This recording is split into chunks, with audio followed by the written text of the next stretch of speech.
اهلا وسهلا. عاملين ايه؟ يا رب تكونوا بخير، وحشتوني. النهارده ان شاء الله معايا فيديو جميل جدا، ان شاء الله هيعجبكم جدا جدا جدا.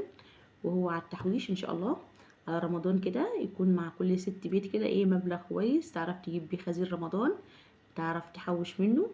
يعني ايه؟ يعني مبلغ كده ان شاء الله يكون محترم. بس امشي على الخطوات اللي هقولك عليها، والتزمي باللي انا هقوله. وان شاء الله يعني رمضان هيجي عليكي وانتي بيتك مستور مليان خير، ومش هتحتاجي لحد. خلاص. عندنا ايه بقى الموضوع اللي انا جايه اتكلم فيه؟ وهي حصاله. الحصاله دي حصاله 50 يوم، او 60 يوم، او 70 يوم، او 100 يوم. انا مش بايدك بايه، بحاجه معينه. كل واحده على قدها، وكل واحده على قد الفلوس اللي هتقدر تشيلها في الحصاله دي. خلاص. يعني انا واحده مقدرتي اكبر عدد ممكن احطه في الحصاله دي ال50 جنيه. واحده تانية اكتر حاجه ممكن تحطها هي 60 جنيه، واحده ممكن 70 جنيه، واحده ممكن 100. بس كل واحده عشان تقدر اللي هي تلم الدنيا، وتقدر ايه توفي الجمعيه او الحاجه اللي هتعملها دي. خلاص. هي زي جمعيه كده، بس الجمعيه دي بقى ايه مختلفه في ايه؟ ان هي مثلا مش رقم ثابت ان انت هتحطيه كل يوم، لا. كل يوم رقم مختلف. يعني انا النهارده حطيت جنيه، بكره هحط 2 جنيه، بعد 3 جنيه، 4 جنيه، 5 جنيه، 6 جنيه، 7، 8، 9، 10، 11، 12، 13 كده. فاهميني؟ فمش ليها مبلغ ثابت. لو انتي هتقدري تعملي الخطوة دي، فانتي صدقيني هتوفري وهيكون معاكي فلوس، وان شاء الله يعني هتملي بيتك خير لرمضان. ماشي؟ طيب ازاي؟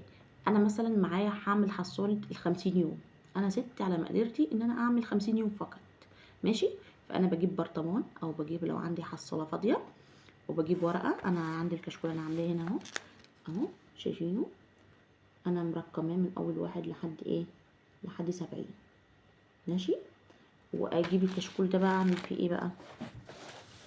اروح كاتبه الارقام من واحد مثلا لحد 50، او من واحد لحد 60، او من واحد لحد 70. انا همشي عليه لحد 70 يوم. خلاص.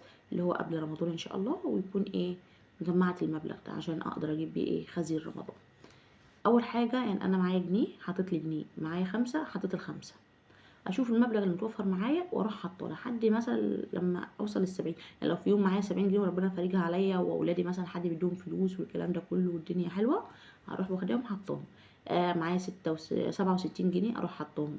معايا مثلا 49 جنيه اروح حطهم. معايا 42 جنيه احطهم، 16 جنيه احطهم، 20 جنيه احطهم، 21، 33، 44، على حسب الموجود معاكي. 29 يعني ايه 59، زي اللي يتوفر معاكي حطي. هو المبالغ هتبان كبيرة، يعني الناس اللي معاها ميزانيات يومية هتقول لي طب انا اعمل ايه؟ المبالغ دي انا مش هقدر اوفرها، هي اليومية مثلا 150 او 100 جنيه، لما اشيل منها المبلغ ده كله انا هعيش ازاي والكلام ده كله. انا مش بقولك اضلعي نفسك، انا بقولك على قدك. يعني انت لو واحدة مش قادرة مثلا لحد مثلا 50 يوم، اعمليها لحد 30، اعمليها لحد 20. ماشي؟ انت حرة، وكرريها. يعني انت عشان مش تحسي المبالغ كبير عليكي، كرريها مرة واتنين، لحد مثلا على دخلة رمضان كده برضه هيكون معاكي مبلغ. يعني حتى لو 600 جنيه، 500 جنيه، 700 جنيه، لو جبت بيهم زيت وسكر للبيت، انت كده ايه برضه مستورة. خلاص. طيب انا مثلا يا اميرة مش هقدر احط فيها كل يوم. ممكن يعني ايه كل يومين كده عبال ما اوفر مثلا حاجة. مش مشكلة، مش مشكلة. انت لسه معاكي الوقت، يعني احنا لسه معانا يعني شوية حلوين كده على رمضان. فانت يعني ان شاء الله ممكن يعني من هنا لرمضان تكوني ايه خلصتيها على قدك، يا اما 50، يا اما 60، يا اما 70. طيب يا اميرة، لو انا هحوش مثلا لحد 50 يوم، هيكون معايا مبلغ قد ايه؟ هيكون معاكي 1275 جنيه.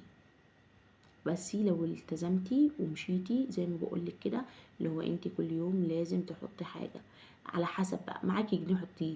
طيب تاني يوم معايا مثلا يا اميرة ربنا يفرجها ومعايا 10 جنيه باقي، هروح على رقم 10 واعلم بالقلم بتاعي على رقم 10، وانزل ال10 جنيه. ليه بقى احنا بنعلم؟ وليه ان احنا بايه بنعمل الحاجات دي؟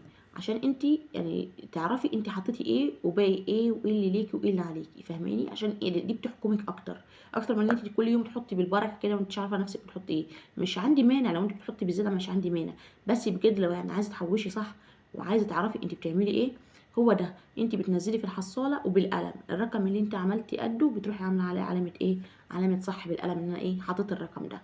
خلاص، فبيبقى معاكي بقى كل شويه بقى كل يومين مثلا تعملي علامه صح على رقم على رقم على رقم، هتلاقي نفسك ايه خلاص الارقام بتخلص قدامك، فانت هتحسي بانجاز. ماشي. طيب انا مثلا لو هلمها على 60 يوم، 60 يوم هيكون معاكي 1830 جنيه. خلاص. طيب انا بقى يا مير عايزه اعملها شويه كمان، يعني ايه تبقى مبلغ اكبر شويه.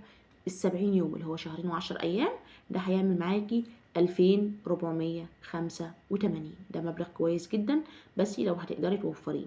لو مش هتقدري انا مش بربطك بحاجه معينه، مش بفرض عليكي حاجه معينه، على قدك امشي وعلى قدك وفري. خلاص.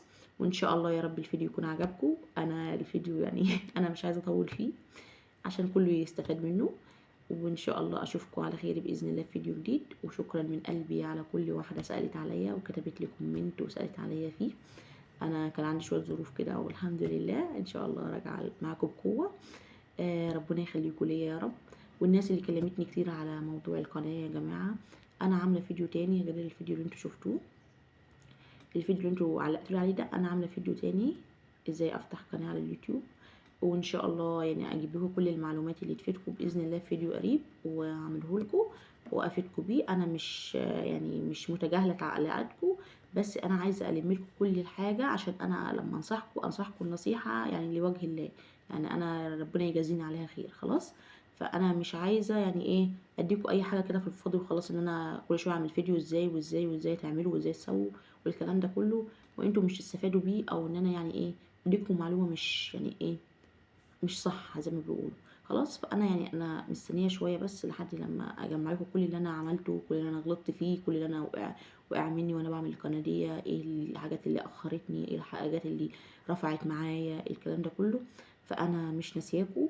انا ان شاء الله هعمل فيديو كويس جدا باذن الله ربنا اراد يعني، وايه وهفيدكم بيه باذن الله. خلاص. وان شاء الله اشوفكم على خير في فيديو جديد. استودعكم الله.